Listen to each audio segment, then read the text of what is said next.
মা বোনেরা, রান্নাঘরে ভুলেও দুইটি কাজ করবেন না। যদি করেন তাহলে তো খাবার মজা হবেই না এবং আপনার সেই সংসারে সবসময় ঝগড়া এবং ফাসাদ লেগেই থাকবে। এজন্য খুব ভালোভাবে খেয়াল করেন। আজকাল ঝগড়া এবং ফাসাদের কারণে সংসারগুলি টিকে না, সংসারে শান্তি নাই, ছেলে মেয়েরা শান্তি পায় না, কারণ আমরা অনেক ভুল কাজ করে থাকি। আপনার কাছে যদিও বিষয়টা খুবই সামান্য, কিন্তু এটার ইফেক্ট এত দূরে গিয়ে পড়ে।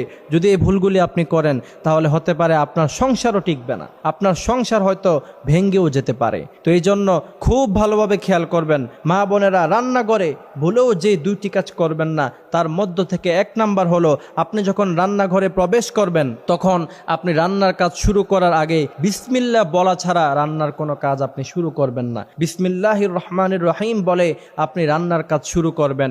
যদি এমনটি করতে পারেন, বিসমিল্লাহির রহমানির রহিম বলার সাথে সাথে আপনার উপরে ফেরেশতা আসবে, আপনার উপরে রহমত নাজিল